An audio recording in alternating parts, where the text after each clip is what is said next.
qu'il est bon que les frères demeurent ensemble. Amen. Chaque jour, ils se réunissaient au temple. Et c'est toujours une joie d'être réunis entre frères et sœurs. C'est ça le plus important ici. C'est de pouvoir se réunir, adorer, louer le Seigneur, parce que tu te remplis. Et je parlais avec un frère tout à l'heure, tu ne sais pas ce que Dieu est en train de faire dans le monde spirituel. Ne cherche pas à comprendre Dieu. Il ne va jamais te délivrer comme tu aurais voulu qu'il te délivre. Il ne va jamais te donner les choses comme toi tu aurais voulu qu'il te donne les choses. Il travaille dans l'ombre. Donc aujourd'hui nous sommes le dimanche 6 avril 2025. Je bénis la vie de chacun. Et en fait, je crois que c'était lundi, on était le 1er, ou mardi, bref. Et il y a une fête où les gens font des blagues. Le monde, mon frère, ma soeur, a le temps de blaguer. Hein. Moi, je te dis, ne blague plus. Ils font des blagues, ils mettent des poissons d'avril. Alors, j'ai regardé vite fait, parce que je me suis dit, mais d'où ça vient cette histoire encore? Parce que les fêtes du monde ne viennent pas de Dieu, évidemment. En fait, le 1er avril, c'est une fête qui date donc du XVIe siècle, d'après ce que j'ai lu, suite à l'écriture d'un poème comique. Mais le thème, en fait, j'ai même pas vraiment de thème aujourd'hui. C'est simplement pourquoi le Seigneur a appelé mon épouse et moi ici, à Yahvé Shammah. C'est pour préparer l'épouse de Christ à l'enlèvement de l'épouse. Et moi, je vous dis clairement, ne blaguez plus avec l'évangile. Ne blague plus avec le salut de ton âme. Ne blague plus le pourquoi le Seigneur est venu t'appeler. Tout à l'heure, il y a à peine 10 minutes avant de venir ici, là, j'étais là, on chantait, et j'ai pas eu une vision, j'ai pas eu... Mais comme si le Seigneur me disait, tu vois, quand au temps de Noé, il a demandé à Noé de construire cette arche, ben forcément, il a mis des années, des dizaines d'années pour construire l'arche. Mais il y a un moment où il a mis les dernières planches de l'arche pour que le déluge puisse venir. Et là, moi, je vous dis, en tant que serviteur de Dieu, c'est les dernières planches que Dieu est en train de mettre spirituellement pour que Jésus revienne. Tu n'as plus le temps de blaguer maintenant. Tu dois te mettre en ordre. Je dois me mettre en ordre. Nous devons nous mettre en ordre avec le Seigneur. Comme j'écris, tu sais, le monde, il a le temps de blaguer. Parce que le monde, quand tu es dans le monde, tu ne sais pas que l'enfer est réel. Tu ne sais pas que le prince de ce monde, c'est Satan, le père du mensonge, la distraction. Et hier, je ne sais pas pourquoi le Seigneur m'a mis à cœur de relire le livre de Job. J'ai lu plusieurs fois ce livre. Mais ça m'a touché en fait. C'est pour ça que je vais demander à 2, 3, voire 4 personnes de lire un verset. Donc prends la Bible en papier et va dans Job chapitre 1. Job chapitre 1. Et tu vas aller au verset 8. Et quand tu es prêt, tu peux lever la main. Job chapitre 1 au verset 8. Je vais le faire lire à 3 ou 4 frères et sœurs. Qui est prêt? Job chapitre 1 verset 8. S'il te plaît. Alors, Job 1, jusqu'à quand? Tu me diras ça? Juste le verset 8. Ok. Job 1, verset 8. Je lis la parole de Dieu. L'Éternel dit à Satan, « As-tu remarqué mon serviteur Job? Il n'y a personne comme lui sur la terre. C'est un homme intègre et droit, craignant Dieu et se détournant du mal. » Quelqu'un d'autre est prêt? Amen. Ludo, frère Ludwig. Et Satan répondit à l'Éternel. Non, on relit le verset 8. Ah, pardon. L'Éternel dit à Satan, as-tu remarqué mon serviteur Job?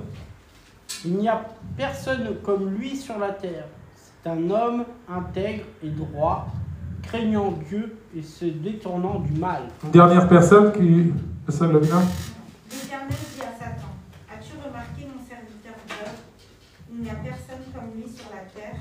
C'est un homme intègre et droit, craignant Dieu et se détournant du mal. Amen. Amen. Que le Seigneur puisse dire de toi, mon frère, puisse dire de toi, ma sœur, as-tu vu mon serviteur, as-tu vu ma servante? Amen. Parce que là, il faut qu'on soit comme Job pour être enlevé. Tu ne seras pas enlevé parce que tu parles en langue. Tu ne seras pas enlevé parce que tu évangélises. Tu seras enlevé pourquoi? Parce qu'il pourra dire, c'est mon serviteur, c'est ma servante. Et il est resté fidèle. Vous savez, Job, il est intègre, il est droit, il craint Dieu, il craint Dieu. Il craint Dieu. Et Dieu connaissait le cœur de Job. C'est pour ça que quand Satan est venu, en pensant, parce qu'il est toujours à t'accuser, Satan. Oui, mais si tu lui enlèves tout, si tu vas voir, parce que tu l'as béni, tu lui as donné de nombreux enfants, tu lui as donné beaucoup de richesses. Mais, quoique Dieu ait permis à Satan de prendre à Job, Job est toujours resté intègre. Il n'a jamais maudit Dieu. Hein. Même sa femme, il a dit maudit Dieu. Même ses amis, oh mais regarde dans quel... Jamais. Il a maudit le jour de sa naissance.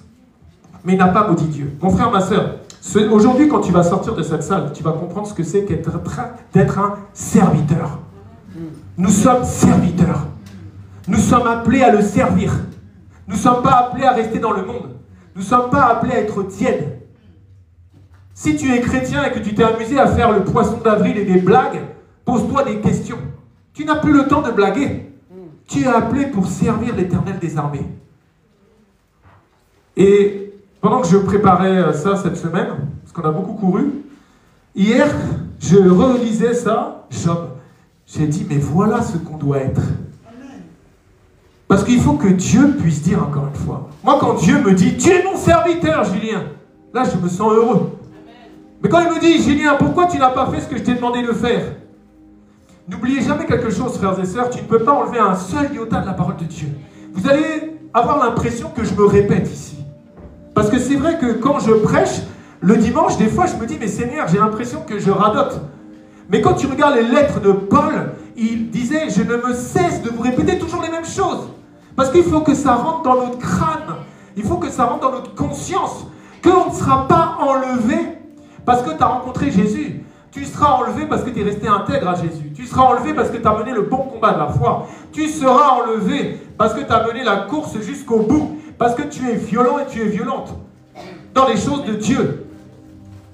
Tout à l'heure, en venant en voiture avec mon épouse, il y a des gens qui ont du mal à venir à l'église. Ils vont toujours trouver une excuse. Moi, je connais mon épouse, je me connais. Hein. Moi, même si mon épouse elle a 17 de tension, elle est là. Je l'ai vue déjà. Hospitalisée, qui est obligée de mentir au médecin en disant « Écoutez, j'ai une réunion familiale ce soir, c'est une fois par an, enlevez-moi le bracelet, je vous promets, je reviens. » Oui, vous êtes en danger, madame.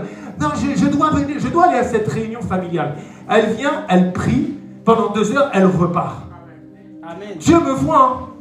Je ne sais pas s'il y a des gens qui ont déjà eu des sciatiques. Moi, j'ai le nerf sciatique coincé. Ça fait mal. Tu sens des...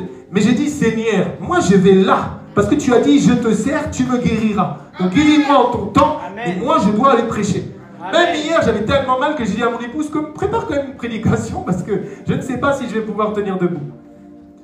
Tu dois être violent avec le Seigneur. Tu as été violent dans le monde, non, pour aller en boîte de nuit. Tu as été violent avec tes amis. Tu as été violent pour aller gagner ton argent au travail. À plus forte raison, sois violent avec celui qui est passé à Golgotha. Amen. Non, tu dois prendre ta vie au sérieux. Et moi, je bénis le Seigneur parce que il a dit le juste tombera 7 fois, il le relèvera. Mais il faut aussi que tu acceptes qu'il te relève. Et il y a un verset qui me résonne depuis tout à l'heure. Tout sarment en moi qui ne porte pas de fruits, je le retranche. Frères, n'oubliez pas, frères et sœurs, ça c'est des enfants de Dieu. Hein. Ils sont nés de nouveau, d'une manière authentique.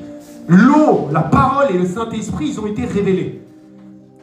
Ils sont en Christ, mais ils ne portent pas de fruits, non pas le fruit de la repentance. Ils sont toujours dans l'orgueil, l'amour de l'argent, la rivalité. Ils sont là à dire, oui, moi je servirai le Seigneur plus tard, je profite du monde. Non, ça ne marchera pas. Parce qu'il a dit, celui qui voudra sauver sa vie, la perdra. Et celui qui la perdra à cause de l'évangile, la gagnera. Et c'est pour ça que beaucoup de gens rencontraient Jésus et beaucoup de gens vont aller en enfer. Parce qu'ils sont tièdes. Et le roi des rois, il est la parole de Dieu. Et vous allez dire, mais l'évangéliste, il répète toujours la même chose. Parce que je me dois de te dire la vérité. Amen. Parce que je vais être jugé plus sévèrement que toi. Vous savez que c'est une responsabilité de venir ici le dimanche. Hein.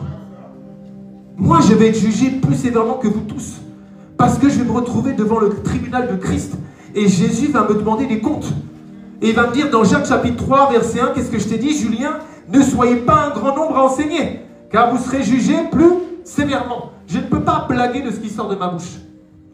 Je te dis clairement, tu dois porter du fruit. Tu dois porter du fruit dans la repentance. Tu dois porter du fruit. Si tu as un mauvais caractère, tu dois travailler pour que Dieu te brise ce caractère. Amen. Et tu dois aller annoncer la bonne nouvelle. Voilà, c'est le temps. Vous voulez que Jésus revienne, mais si nous on ne fait pas notre boulot, c'est marqué quoi? L'évangile, là, la bonne nouvelle, que l'homme de Galilée il est passé à la croix, nu sur ce bois de 9h à 15h, ça doit être proclamé aux extrémités de la terre. Alors viendra la fin. Jésus attend qu'on se lève. Comment tu peux passer des journées entières à ne pas parler de Jésus? Un jour, je discutais avec un pasteur que mon épouse et moi on connaît, et on sait même où cette personne travaille. Et puis je lui dis que je vais sur son lit. Ah, que Dieu te bénisse. Chut. Comment ça chute? Non, là on est au travail. Pourtant ils ont une église et tout, ils ont des fidèles. Mais tu dois, c'est clair, la parole elle va s'accomplir. Ils peuvent avoir une église. Celui qui a honte de moi devant ses amis, j'aurai honte de lui devant mon Père. Amen. Comment on peut avoir honte du nom de Jésus? Est-ce qu'il a honte de toi, lui, pendu devant tout le monde comme ça, de 9h à 15h? Tu ne dois plus jamais avoir honte de Jésus. Moi, je prie toujours, en ce moment c'est ma prière, je dis Seigneur, je sais que tu es en train d'élever Yabeshama. Que mon épouse et moi soyons des gens humbles. Ne nous fais pas tomber dans quelconque orgueil, dans la rivalité, la vaine gloire. Toutes ces choses, j'en veux pas. Et je ne veux pas tomber dans l'amour de l'argent quand tu vas bénir ce ministère. Amen. Je ne veux pas. Alléluia. Parce que tu peux tomber facilement. Je ne suis pas mieux que les autres. Hein. Il faut qu'on prie beaucoup, il faut que vous priez beaucoup pour nous, pour ça aussi. Amen. C'est le temps de se lever. Tu n'as plus le temps de blaguer. C'est 7 sur 7, 365 jours par an pour le Seigneur maintenant. C'est pas 6 jours sur 7 et puis un jour, tu es dans le monde. Non, tu ne peux pas. Imagine que Dieu revient le 7e jour où tu as voulu retourner dans le monde. Dieu sonde ton cœur. Hein. Tu loupes l'enlèvement à cause du 7e jour parce que tu as été dans le monde. Non, ne loupe pas l'enlèvement, mon frère, ma soeur. Je vais dans la parole, Philippiens chapitre 2, versets 12 à 16. Ainsi, mes bien-aimés, comme vous avez toujours obéi. Tu vois, il faut toujours obéir. J'ai compris ça avec le Seigneur concert. Des fois, il est ingrat. Tu l'obéis 11 mois sur 12, tu fais tout ce qu'il te dit. Enfin, le mieux que tu peux. 12e mois, tu ne le fais pas, tu as désobéi. Il va te reprendre. Amen. C'est comme mes enfants, s'ils se brossent les dents tous les soirs, mais un soir qu'ils ne se brossent pas les dents, ben je vais leur dire, mais pourquoi tu t'es pas brossé les dents ce soir? Ben oui. Comme vous avez toujours obéi, travaillez. C'est un travail, frères et sœurs. À votre salut. Avec crainte et tremblement. Non seulement comme à ma présence, mais bien plus encore maintenant que je suis absent. Beaucoup de gens viennent à l'église, ils font comme ça. Tu es digne, mais quand ils sont cachés, ils font des choses genre on ne les voit pas. Mais moi, je ne peux pas te mettre en enfer. Hein. C'est Dieu qui va te juger. Comment on peut être hypocrite avec le Seigneur? C'est impossible. Là, on est en présence de Dieu. Là, on est à l'église. On est dans le temple, on va dire. Mais 7 jours sur 7, tu dois avoir un comportement qui reflète la gloire de Dieu. Même quand tu es tout seul dans ta chambre. Qu'est-ce que tu fais tout seul dans ta chambre? Tu fais des trucs bizarres, mais Dieu te voit. Amen. Tu ne peux pas te cacher. Hein. Car c'est Dieu qui produit en vous le vouloir et le faire, selon son bon plaisir. Moi, si je suis là, c'est grâce à lui. Ah oui. Je pense que c'est la première fois. Enfin, je pense que c'est la première fois que vraiment je me dis, waouh, comment je vais faire pour aller prêcher demain? Mais je suis là, et Dieu, puisque je prêche, il est en train de me guérir. Amen. Oui, puisqu'il est toujours derrière sa parole pour l'accomplir. Alléluia. C'est clair. T'es malade, sers le Seigneur. Puisqu'il est obligé d'accomplir ce qu'il dit dans sa parole. Vous me servirez, je vous bénirai, j'éloignerai la maladie de loin de... C'est obligé. Amen, amen. Moi, quelqu'un qui sert le Seigneur avec un bon cœur, qu'il a un cancer, des problèmes de cœur, de je ne sais quoi, s'il le sert avec un bon cœur et Dieu ne le guérit pas, j'ai dit, attends, Seigneur, tu m'as dit que tu étais la vérité, mais ça ne s'accomplit pas. Qu'est-ce qui se passe? Il y a un temps. Moi, mon épouse a eu des problèmes de tension. Je sais qu'elle est totalement guérie maintenant. Amen. Son cœur, même le cardiologue dit, je ne comprends pas, le cœur est devenu normal. Verset 14, faites toutes choses sans murmure ni hésitation. Quand Dieu te dit va, n'hésite pas. Si tu as déjà hésité, ben déjà il y a un problème. Ne murmure pas non plus. Dieu te dit de jeûner. Ah non, je ne peux pas et tout, je suis sous médicaments. Si Dieu te dit de jeûner, t'inquiète pas, c'est lui qui va te donner la force. Amen. Parce que le Dieu qui te demande de jeûner, c'est le même Dieu pendant 40 ans là. Ils ont tourné dans le désert. Tourne 40 ans, même, non, c'est pas 40 ans, tourne déjà 40 jours dans le désert, tes chaussures vont s'abîmer. Eux, ils ont tourné 40 ans, leur soulier ne s'est pas abîmé. Qu'est-ce qui est impossible à ce Dieu? Rien. Verset 15, afin que vous soyez irréprochables et purs, des enfants de Dieu irrépréhensibles au milieu d'une génération perverse et corrompue. Cette génération est perverse, corrompue. Là, je regarde, il y a une pièce de théâtre, je suis tombé par hasard. Ils sont en train de se ficher de Jésus comme ça, et les gens, ils acclament, ils sont contents au théâtre. Mais oui, les gens ont rejeté, il ne faut pas les juger. Quelque part, avant que Jésus vienne dans ma vie, j'étais pareil. Moi, tu parlais de Jésus, j'ai dit, parce que Dieu s'est révélé à moi, et j'ai eu l'amour de l'œuvre de la croix. Je me suis dit, tu as donné ta vie pour moi, moi je te donne ma vie, Jésus. C'est ça la différence entre la religion et la relation. La religion, c'est, tu vas à l'église le dimanche, tu suis une tradition. Tu suis des synagogues qui ne viennent pas de Dieu. Quand Dieu vient dans ta vie, tu lui donnes ta vie, non? Tous les jours, tu vis pour lui. Il faut qu'on arrive à cette dimension. Parmi laquelle vous brillez comme des flambeaux dans le monde. Brille, mon frère, brille, ma soeur. Sois la lumière du monde. Amen. Dans les ténèbres. Ils sont dans les ténèbres. Les fêtes du monde, les choses bizarres. C'est normal. Le prince de ce monde, c'est Satan. Satan est partout. Moi, je me rappelle quand Jésus est venu dans ma vie, Dieu m'avait fait un truc incroyable, c'était lui en moi. C'est-à-dire, je ne sais même plus où était Julien. Et je vivais comme ça. Mais je voyais, mais je me disais, non mais Satan, en fait, il est partout. J'ai même Quand je rentrais dans un magasin, il fallait que je reste maximum 10 minutes. Je ne pouvais pas rester dans les centres commerciaux. Je me disais, tout ça, c'est de la tentation. Tu achètes des choses dont tu n'as pas besoin. Satan, il est partout. Ne vous amusez pas à avoir la fièvre afteuse, l'amour de l'argent, la racine de tous les maux. Ne t'amuse pas à acheter plus que ce que tu as besoin. Satan, il t'a encore une porte, là. Verset 16, portant la parole de vie. Voilà. Ta mission, mon frère, ta mission, ma soeur, à partir d'aujourd'hui, on priera pour ça. Tu portes la parole de vie. Tu portes la vie en toi. Amen. Tu portes le Christ. Tu portes Jésus en toi. Et tu dois porter la parole de vie aux extrémités de la terre. C'est ce qu'on va faire, Yahvé Shammah. On va aller partout et on va porter la parole de vie. Amen. Mais dans l'évangile pur, dans la saine doctrine. Fini les doctrines de Satan, là, fini les couvertures spirituelles, fini toutes ces bêtises. Moi, je veux juste annoncer la parole de vie. La croix et la croix, c'est tout. C'est là que tout s'est fait.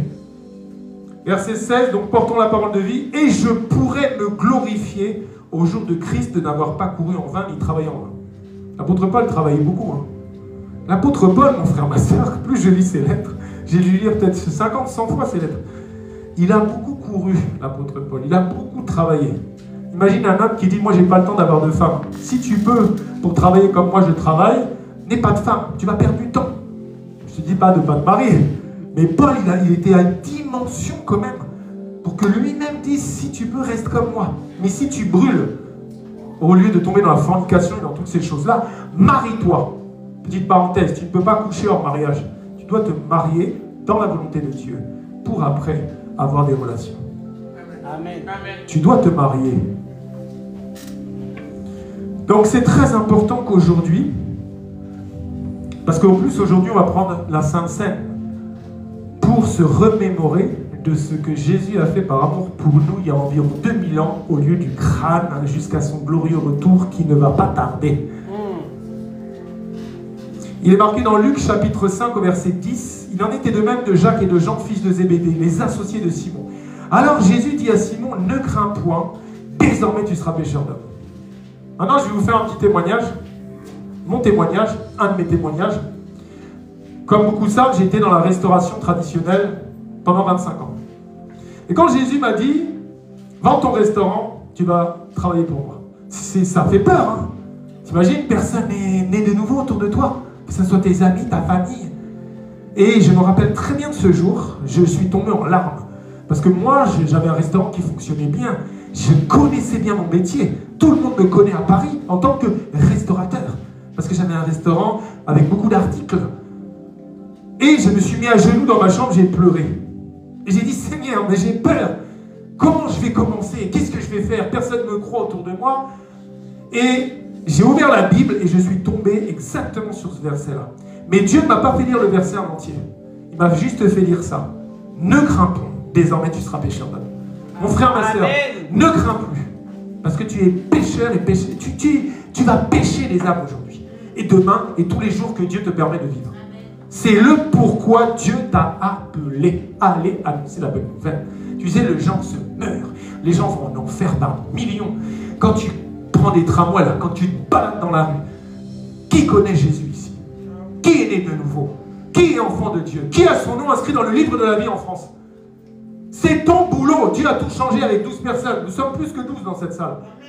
Tu dois parler de Jésus. Tu ne dois jamais avoir honte de lui. Sache que déjà, quand tu parles de Jésus, il y a les anges qui sont téléchargés autour de toi. Amen. C'est clair. Tu parles de Jésus, Dieu balance les anges. Parce que le Père, il en a marre d'entendre des gens « Seigneur, je veux mon mariage. Seigneur, je veux si... » Jésus, c'est déjà tout ce dont tu as besoin. Toi, parle de Jésus, ton mariage arrive. Parle de Jésus, ta guérison arrive. Parle de Jésus, tu vas être délivré de tous les esprits qui peuvent déranger ta vie. Tu dois parler de Jésus. C'est juste pour ça qu'il nous a appelés. Nous sommes des serviteurs. Nous sommes appelés à le servir. Dieu nous appelle juste pour le servir. Et qu'est-ce qu'il nous a dit? Allez annoncer la bonne nouvelle. On se répète tout le temps. Mais moi-même, hein. Moi, des fois, quand à chaque fois que je fais les courses avec mon épouse, que ce soit un Carrefour, un Auchan, je ne suis pas là pour faire de la publicité. À chaque fois que je suis à la caisse, que ce soit les gens qui sont dans la queue ou la caissière, ils vont entendre parler de Jésus. Et je ne force jamais. Il y a du temps dans la queue. Des fois, tu attends 5-10 minutes. Surtout quand il va le samedi, il y a des heures un peu bizarres. Le dimanche, c'est blindé. Déjà, tu n'as pas de place au parking. Pourquoi tu ne parles pas de Jésus à la caisse? Peut-être que Dieu va t'utiliser pour sauver une âme dans la caisse. Ben oui. Pourquoi tu as honte de parler de Jésus? Tu montes dans des taxis, tu montes je ne sais où. Peut-être que tu ne croiseras plus jamais cette personne. Parle-lui de Jésus. Plus tu vas parler de Jésus, plus Dieu va t'équiper. Parce que n'oubliez pas la parabole du semeur. Plus tu vas porter du fruit, lui va t'émonder 30, 60 et 100. N'écoutez pas le diable. Hey, tu peux pas, regarde, il n'a pas écouté, regarde, il n'a pas cru. Est-ce que c'est toi qui vas faire croire à la personne la révélation de l'œuvre de la croix? Jamais. Toi tu plantes, tu arroses, mais Dieu fait croître. Amen. Toujours. Moi j'ai évangélisé au début une personne, que Dieu me pardonne, parce que je pense que je l'ai complètement fatigué. Je lui ai parlé des millionnaires qui travaillaient avec moi. Mais ça n'a rien donné. Et un jour, quelqu'un est venu comme ça au bar, un ancien bandit, il me dit, tu sais, moi je suis responsable de tous les videurs des boîtes de nuit, j'ai des armes sur moi. J'ai parlé peut-être 1 minute 30, il s'est effondré derrière mon bar, il me dit, oh, qu'est-ce qui se passe? Et tout, il s'est mis à pleurer, il me dit, mais qu'est-ce que tu m'as fait? Ça fait 25 ans que j'ai pas pleuré. L'amour de Jésus t'a touché, mon frère. Amen. Donc, ne sais pas la quantité. Dieu, il décide quand il va sauver la personne. Amen. Dis à ton voisin, ton beau voisin, ta belle voisine, n'aie plus peur. Aujourd'hui, tu es un pécheur d'hommes. Et en sortant de cette salle, tu seras revêtu du Saint-Esprit pour être un ouvrier de cette pêche miraculeuse. Amen. Le Seigneur te demande de ne plus avoir peur. Moi, je vous dis, Yahvé Shammah, ce n'est pas mon ministère. Yahvé Shammah, ce n'est pas le ministère de mon épouse. Yahvé Shammah, c'est Dieu lui-même. Amen. Donc, forcément, c'est lui qui est en train de travailler. C'est lui qui est en train de sortir des ouvriers, là, de la dernière moisson. Parce que lui, il est prêt. Mais nous ne sommes pas encore prêts. Il ne peut pas revenir aujourd'hui, Jésus. Il y a trop d'âmes perdues. Moi, je pleure dans mon âme quand je sais que 109 personnes en moyenne meurent chaque minute dans ce monde et que toute personne qui n'est pas née de nouveau, qui n'a pas fait une rencontre authentique avec le roi des rois, il peut être dans une religion, il peut être la personne la plus gentille du monde, il croit peut-être qu'il sera sauvé par ses œuvres. Oui, j'ai été gentil, j'ai donné mon argent. Tu n'es pas sauvé. Tu n'es que sauvé si tu es devenu un enfant de Dieu. Amen. C'est pour ça que nous, on doit continuer à dire la vérité. Quand le Seigneur vient dans nos vies, il l'a fait d'ailleurs pour les 12 ans, il te dit, suis-moi. Et moi, j'aime bien ça dans les évangiles. J'aime bien relire ces passages. Parce que lui, tu vois, des fois, quand tu le... T'imagines la parole de Dieu par laquelle le visible et l'invisible ont été créés. Il te dit, suis-moi. Tu es obligé de le suivre. Même le Matthieu, là, dans ses collecteurs d'impôts en plein boulot, il voit la parole par laquelle il a été lui-même créé. Suis-moi. Tu es obligé. Mais aujourd'hui, il nous appelle encore. Depuis 2000 ans, le Seigneur, il appelle beaucoup de monde. Mais par contre, il n'oblige personne à continuer à le suivre. C'est un choix personnel. La vie et la mort sont au pouvoir de la langue, mais aussi c'est ton choix. Tu veux aller au ciel en suivant Jésus, en ayant des tribulations, en étant persécuté, c'est ton choix. Si tu veux aller en enfer en quittant le sarment dont je parlais tout à l'heure, tout sarment en moi, ça veut dire que tu fais partie du corps de Christ, tu ne portes pas de fruits. Dieu te retranche, comme dit souvent mon épouse, Dieu il est capable de ressusciter un mort pour aller faire son œuvre. Ne loupe pas cet appel. Hein. Je me rappelle une fois, il y a 3 ans, on s'était retrouvés, je crois, 70 ou 80 pasteurs et tout sur une scène. Il y avait 400 personnes devant nous, j'étais avec mon épouse. Et le pasteur priait pour nous. Il dit, si nous, là, sur l'estrade, on ne fait pas notre boulot, Dieu, il va nous retrancher, il va prendre les gens dans la salle. Ben oui. Arrêtons de toujours trouver des excuses, c'est pas le temps, c'est pas ci, c'est pas ça. Tu peux prier, tu peux intercéder. Toujours, c'est le temps. Ne sois pas tiède. Jean chapitre 1, verset 42. Et le conduisit vers Jésus. Jésus l'ayant regardé, dit, tu es Simon, fils de Jonas. Tu seras appelé Céphas, ce qui signifie Pierre. Tout à l'heure, mon épouse, elle disait quoi? Dieu change les noms. Et Dieu choisit les choses folles du monde pour confondre les sages et les intelligents. Je discutais avec notre sœur hier ou avant-hier. Moi, j'ai été la personne la plus timide peut-être de France. Oui, je ne peux pas mentir, je suis enfant de Dieu. Je n'ai pas pu aller à l'école à cause de la timidité. J'ai jamais pu parler en anglais quand je voyais le professeur qui commençait à regarder comme ça. Alors, how are you? Qui commençait à regarder tout le monde comme ça. Je me barrais à l'infirmerie. Ah, moi, c'était impossible que je parle devant tout le monde. Parce que le diable, il va toujours attaquer là où Dieu va montrer sa force en toi. Amen. Si tu as été rejeté, si tu as été abandonné, trahi, méprisé, parce que depuis le début, Dieu t'avait déjà choisi. T'imagines qu'il te connaissait avant la fondation du monde. Amen. Ne t'étonne pas de ce que tu as vécu dans ton enfance. Moi, j'ai vécu une enfance horrible. J'ai pleuré toute ma vie, j'étais enfermé dans ma chambre, j'avais peur des gens. Pendant des années, je ne pouvais même pas me mettre autour d'une table de restaurant. Tu me mettais le choix, je faisais semblant de dormir quand j'avais 4 ans. Ah, on va au restaurant. Tu vois? Et c'est horrible comme ça. Tu fais des crises de panique, tu ne sais même pas pourquoi. Parce que le diable m'avait attaqué là. Et moi, je sais que, regarde, je parle devant vous, je suis à l'aise. Et je sais qu'avec mon épouse, avec les prières de chacun, bientôt, on va louer le... Voilà.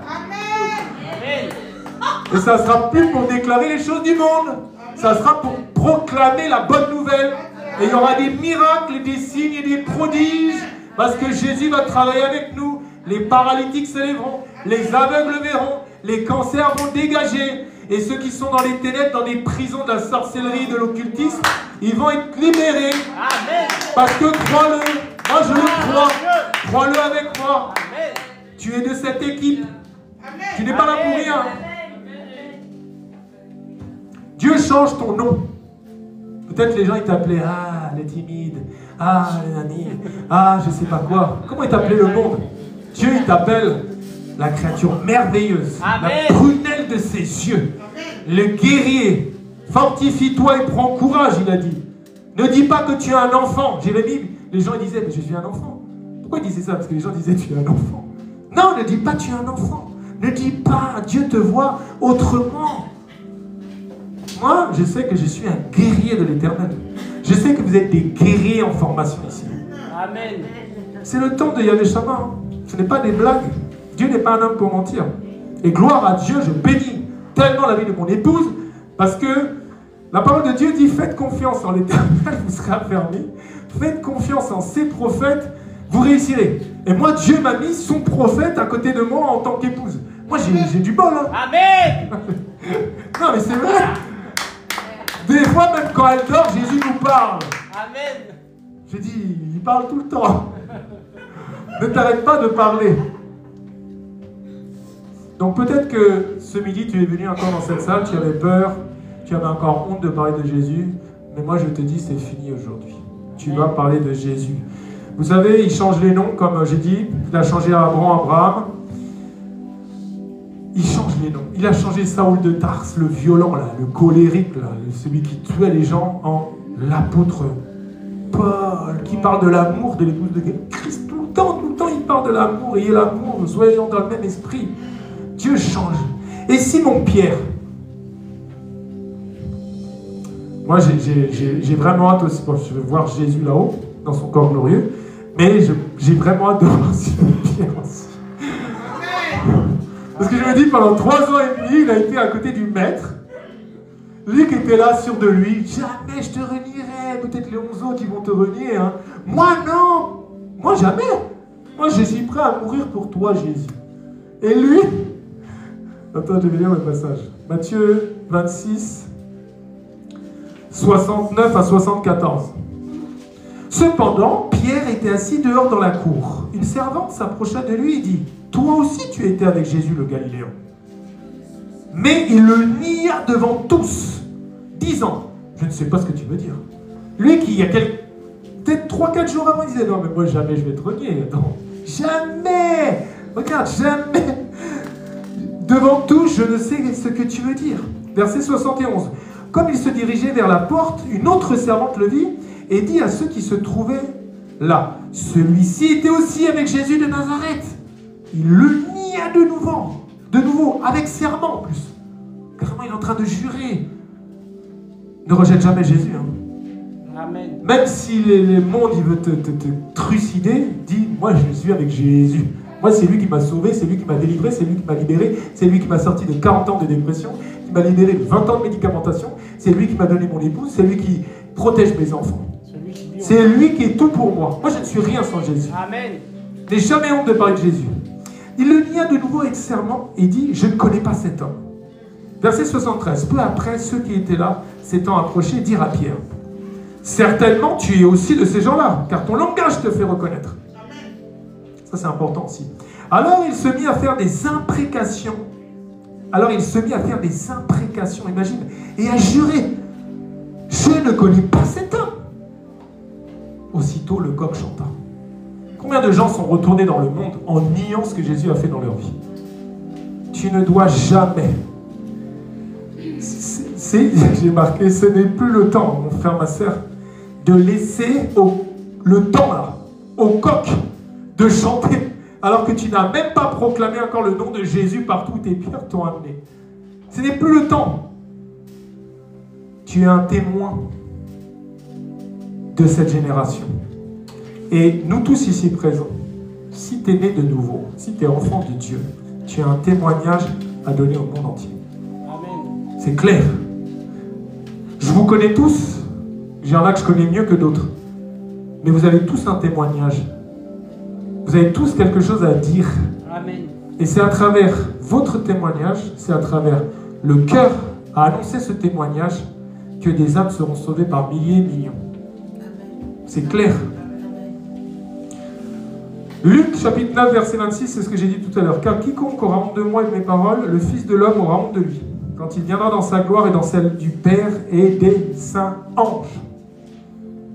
Beaucoup d'enfants de Dieu là n'ont jamais plus leur nom inscrit dans le livre de la vie. Moi je me dis toujours, tu vois, dans Apocalypse chapitre 3 verset 5, il dit, celui qui vaincra, je n'effacerai pas son nom du livre de vie. Je ne sais pas comment ça se passe dans le monde spirituel, parce que moi je me pose déjà des fois beaucoup de questions. Le Seigneur me dit, arrête d'essayer de me comprendre trop, tu te fais mal au crâne. Amen. Parce que quand, par exemple, je prends la sœur Valérie, quand elle est née de nouveau, Dieu a pris donc ce grand livre de vie, puisque Jésus est la vie. C'est le livre de Jésus, le livre de vie. C'est le livre de Jésus, il lui appartient. Et donc il a écrit Valérie, ok? C'est un exemple, hein? Et elle commence à retourner dans le monde, à faire des trucs bizarres. Alors, il enlève le E, le R, le I, tu vois ce que je veux dire? Mais il ne faut pas que tout le nom, il ne faut pas que le dernier petit iota du V soit effacé, hein? Parce qu'après, c'est fini, hein? C'est pour ça qu'il a dit, il y a un verset qui dit, il valait mieux pas qu'ils te connaissent. Hein? Parce que quand tu retournes trop dans le monde et que tu pratiques le monde et que tu restes comme ça, parce que Dieu il est bon, hein. Ça nous arrive tous de tomber. Hein. Mais ce qu'il n'aime pas, Jésus, c'est celui qui pratique le péché. Nous sommes tous pécheurs. Hein. Mon épouse, elle est pécheresse. Vous tous. Moi, je suis pécheur aussi. Hein. Une mauvaise pensée, je me mets en colère, je dis un truc mauvais, je traite mon frère d'imbécile, c'est très grave. Mais celui qui pratique, ça veut dire qu'il ne reconnaît même pas qu'il est pécheur. Jésus a dit quoi? Il est venu pour ceux qui se reconnaissent pécheurs. Tu es dans l'orgueil, mais non, ça ne te gêne pas. Non, je ne suis pas orgueilleux. Et c'est grave. Non, on doit vraiment travailler. C'est le moment, frères et sœurs. Eux, ils ont eu le temps de blaguer encore là, avec leur poisson d'avril à faire des blagues. Mais toi, tu ne dois plus blaguer avec le salut de ton âme, parce que tu ne pourras pas dire que tu n'étais pas là le 6 avril et tu n'as pas entendu ce message. C'est le moment de te mettre en ordre avec le Seigneur. C'est le moment d'être bouillant. Amen. Moi, je veux être bouillant. D'ailleurs, je n'ai pas du tout assez bouillant. Il faut refaire des jeûnes, chérie. Quand est-ce que c'est les programmes jeûnes? Moi, j'aime bien dormir par terre, en sac poubelle, à genoux. C'est quand le jeûne, là? Il répète dans Marc 8, 38, « Car quiconque aura honte de moi et de mes paroles au milieu de cette génération, tu vois bien, c'est clair, adultère et pécheresse. » Toutes les générations, là. Parce que c'est pas que pour cette génération-là. Les générations, elles sont adultères et pécheresses. Toutes ces générations, ils ont rejeté celui qui a donné sa vie pour eux. Et aujourd'hui, des dizaines de milliards de personnes sont en enfer. C'est clair. Vous vous rappelez les 3 derniers jours, là, le 3e jour, quand notre frère Théo, il a été emmené, le Dieu lui a montré les enfers. Moi, je te dis, j'étais là. J'ai bloqué ses mains. Il n'y a que Dieu qui avait pu bloquer ses mains comme ça. Je ne pouvais pas, même si on s'était mis avec des pinces et tout, des trucs pour essayer de lui ouvrir les mains, c'est Dieu qui le tenait là. Dieu lui a dit, regarde, il a montré les anges comment ils jettent les gens en enfer tout le temps. Dieu, il est amour. Parce que nous, notre désobéissance, on devait tous aller loin de Dieu pour toujours. Il nous aime tellement qu'il nous permet le petit chemin étroit pour accéder au ciel. Amen. Mais tellement de gens rejettent Jésus. Moi, ça me fait mal de voir des anciens amis, des connaissances qui sont là à rejeter et re-rejeter. Alors qu'ils savent. Déjà, moi, ils me connaissent. C'est obligé que j'ai fait une rencontre avec le seul Dieu. Comment quelqu'un qui est en boîte de nuit, comment quelqu'un il vit comme ça en une fraction de seconde, il change. Il n'y a que Dieu qui peut faire ça. J'insiste beaucoup en ce moment. Premièrement parce que je suis évangéliste. C'est tout. On est tous des petits évangélistes. Moi, je ne suis pas plus grand que vous, mais c'est mon appel. Dieu m'a mis un manteau d'évangéliste. Et tout enfant de Dieu que tu es, tu ne peux plus continuer à passer tes journées dans la distraction. D'ailleurs, c'est bien parce que d'habitude, des fois, le Seigneur il me donne la prédication 3 jours avant. Même des fois, c'est arrivé la nuit. Mon épouse, elle peut témoigner. Un jour, je ne savais même pas de quoi j'allais parler. Il m'a donné genre la prédication à 19h. Ce qui fait que je me suis couché à 6h du matin pour être là le dimanche. Mais là, comme s'il m'a déjà donné les 2 prochains dimanches.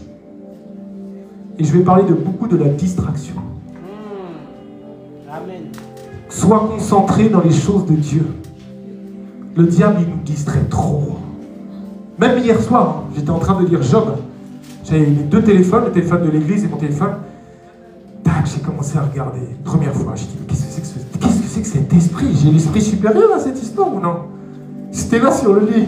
J'ai commencé à lire. Tu vois, j'ai commencé à relire Job. Je prends des notes. Tac, je retourne encore. Je dis même à mon épouse, mais ce TikTok, c'est horrible. J'ai le doigt là qui bouge tout seul. Mais qu'est-ce que c'est que cet esprit? Au nom de Jésus, là, esprit de scrolling, mais je te chasse. Tu ne vas pas m'empêcher de méditer la parole de mon Père. Non, distraction. Là, on est dans un temps là où la distraction avec les écrans et toutes ces choses-là, et les montres connectées, tu vois, regarde, j'ai même plus de montre. Comme ça, je suis Amen. trop... Les montres, les trucs, ça sonne de partout. Tu deviens un robot. Non, il faut faire gaffe. Hein. C'est pas mauvais, on va dire, la technologie, mais c'est comment tu l'utilises qui peut être très dangereux pour le salut de ton âme. Amen. Donc moi je proclame et je décrète que c'est le temps de proclamer la bonne nouvelle au monde entier. Je disais quoi tout à l'heure? Matthieu 24, 14. Cette bonne nouvelle du royaume, parce que c'est la bonne nouvelle. Dieu nous a donné son Fils. Le Fils nous a donné sa vie. Et Dieu nous a donné son esprit. Ça c'est la bonne nouvelle. Cette bonne nouvelle du royaume sera prêchée dans le monde entier pour servir de témoignage à toutes les nations. Alors viendra la fin. C'est pour ça que vu que Dieu est en train d'accélérer sa venue, si toi tu ne fais pas ton boulot là tous les jours, t'inquiète pas, il va te retrancher. Parce que Dieu n'est plus dans les blagueries là. Il n'est plus dans les blagues. Il a besoin de nous tous. C'est pas pour te faire peur. Tu dois le servir avec sagesse et intelligence spirituelle. Et mon épouse et moi, avec les Yahvé Shabbat, on est là pour s'unir comme ça. Tu vois, on soit comme ça unis dans le corps de Christ. Ce n'est plus le temps de blaguer. Jésus est déjà sur son cheval. Jésus est prêt. Donc tu veux vivre le retour de Jésus? Lève-toi mon frère, lève-toi ma soeur. Dieu t'a déjà tout donné. Tout est accompli à la croix. Tout. Je vais conclure parce que l'heure passe vite et en plus aujourd'hui il faut qu'on prenne la Sainte Seine. Le Seigneur, il est la vérité. Il a dit je suis la vérité. Il n'est pas un homme pour mentir. Quand tu es né de nouveau, c'est le jour le plus extraordinaire de ta vie. Naître de nouveau, c'est incroyable. Ça veut dire que tu sors des ténèbres à la lumière. Le Dieu qui a tout créé, il écrit ton nom dans le livre de vie. Je ne sais pas si tu te rends compte, quoi. Cette seconde, c'est... Enfin, moi, je me rappelle très bien, mais il faut dire que moi, j'ai une conversion tellement violente. J'étais complètement athée, je ne croyais pas un seul mot de Dieu, encore moins de la Bible. Et le jour où j'ai entendu cette voix-là, j'avais quand même 300-400 personnes autour de moi. J'ai regardé les gens autour de moi. Je me suis dit, mais la voix, l'Europe entière a entendu la voix. Mais il n'y a que moi qui l'avais entendu, parce que Dieu, il parle à nos cœurs. Amen. Et non seulement j'ai su que Dieu existait, deuxièmement j'ai su, j'avais pas encore la révélation des 7 effusions de sang, les 7 dernières paroles, tout ça j'avais pas, mais je savais que Dieu s'était fait homme et qu'il était passé à la croix. Et tout ça par amour pour moi, pour toi, pour l'humanité tout entière, pour tous ceux qui le reconnaissent et qui le suivent. Et j'étais totalement aveuglé en fait. C'est pour ça que la mission de Yahvé Shammah, et toi tu es à Yahvé Shammah, qui n'appartient qu'à Dieu, qui n'appartient qu'à Jésus, c'est d'ôter les cagoules qui aveuglent nos frères et nos sœurs. Parce que comme dans cette synagogue, Jésus est rentré en disant « L'Esprit du Seigneur est sur moi, parce qu'il m'a oint pour rendre la vue aux aveugles spirituels. Toi, mon frère, toi, ma sœur, à la nouvelle naissance, Dieu t'a oint pour ôter les cagoules et pour démontrer la puissance du Saint-Esprit, l'amour du Père. Tu es choisi dans cette génération pour faire la différence. Alléluia. Au nom de Jésus. C'est une obligation que nous avons d'aller déclarer cette vérité. Il n'a pas dit tu peux aller annoncer la bonne nouvelle quand tu as envie. Il t'a pas dit tu peux aller annoncer la bonne nouvelle du mardi au jeudi. Non, il t'a dit allez annoncer la bonne nouvelle chaque jour de ta vie. Dieu te réveille que pour ça. Alors, et la sagesse, hein. Dis ouais, l'évangéliste là, il m'a fait peur. je vais parler de Jésus tout le temps. Non, il faut avoir la sagesse. Moi, je manquais de sagesse. Si j'ai rencontré 500 personnes dans une journée, j'ai mangé les 500 personnes. Du coup, je me suis épuisé au bout de quelques mois. Tu dois avoir cette sagesse et cette intelligence. Marc 16, 15, et après nous allons prier. Puis il leur dit, allez par tout le monde. Tu vois, allez, c'est un ordre. Moi, c'est le matin, mon épouse, quand elle se réveille, quand elle dit, Ephraim, va à l'école. C'est un ordre, hein, c'est pas, tu vas aller à l'école ou tu restes à la maison? Non, c'est un ordre. Là, Jésus nous dit d'aller par tout le monde. Dieu t'a réveillé ce matin. Tu dois aller annoncer cette bonne nouvelle à toute la création. C'est pour ça que tu es choisi. C'est pour ça que tu as appelé. Est-ce que tu es prêt? Est-ce que tu es prête à le faire? Amen. Tu peux dire Amen? Amen.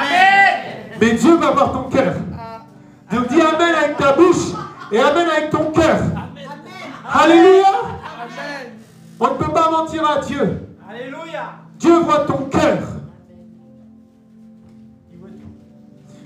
On va prier. On va s'unir dans l'amour de Jésus dans la prière pour annoncer cette vérité. Parce que le corps du Christ doit être uni dans l'unité, dans la vérité. Parce que moi, je ne suis pas pour l'union dans le mensonge. Je ne vais pas m'unir, c'est pour ça que le Seigneur vous a toujours dit de ne pas nous mélanger. Je ne peux pas m'unir à des doctrines de démons. Je m'unis dans la vérité que Dieu m'a enseignée. Amen. On va demander au Seigneur, mon frère, ma soeur, d'être des bouillons de cette génération. D'être de ceux et de celles qui vont être utilisés comme des ouvriers, des ouvrières de la dernière moisson, qui est prête à être moissonnée. Parce que la moisson, elle est prête, c'est à nous. Et je lis juste un verset avant qu'on prie. Matthieu chapitre 9, verset 37-38. Alors il dit à ses disciples, la moisson est grande, mais il y a peu d'ouvriers. Priez donc le maître de la moisson d'envoyer des ouvriers dans sa moisson. On va demander au Père de nous envoyer. Parce que Dieu cherche des bouillons. Là où tu es, prie mon frère, prie ma soeur. Père éternel, Dieu d'Abraham, Dieu d'Isaac, Dieu de gloire, le Dieu tout-puissant. Je sais, nous savons que tu ne recherches pas les tiennes. Je te prie, Père, dans le nom de Jésus, car tu as dit que tout ce qu'on te demandera dans le nom de Jésus, qu'on croit qu'on l'ait reçu, et que là où 2 ou 3 sont rassemblés en ton nom, tu es là au milieu de nous. Nous te demandons, Père, dans le nom de Jésus, de nous équiper pour être de ceux et de celles que tu vas utiliser puissamment pour aller annoncer la bonne nouvelle, pour aller guérir les malades, pour chasser les démons, pour que des miracles et des signes et des prodiges nous accompagnent. Oh Jésus, nous voulons être de ceux et de celles qui vont te servir corps et esprit, qui vont être enlevés. Parce que oui, tu reviens bientôt, mais nous devons faire le travail que tu nous as demandé de faire. Fais de nous de vrais disciples, de vrais serviteurs. Comme tu as dit à Satan dans le livre de Job, regarde mon serviteur Job. Je prie que tu puisses dire de chacun d'entre nous ici, il est mon serviteur, elle est ma servante. Oh Jésus, aide-nous à être intègres avec toi. Aide-nous à être droits. Aide-nous à fuir le péché. Oh Jésus, je veux fuir toute forme de péché. Emmène-nous avec toi. Seigneur, équipe mon frère, équipe ma soeur. Seigneur, remplis-les de ton Saint-Esprit. Dans ton amour, Père. Jésus de Nazareth, nous sommes là. Tu as dit, priez le maître de la moisson, car la moisson, elle est grande. Et aujourd'hui, nous venons devant toi. Parce que nous sommes tes ouvriers. Parce que nous sommes tes ouvrières, Seigneur. Nous nous portons là devant toi. Parce que nous voulons que te servir, corps, âme, esprit. Au nom tout-puissant de Jésus. Que Dieu vous bénisse. Amen. Que nous puissions faire la volonté du Père.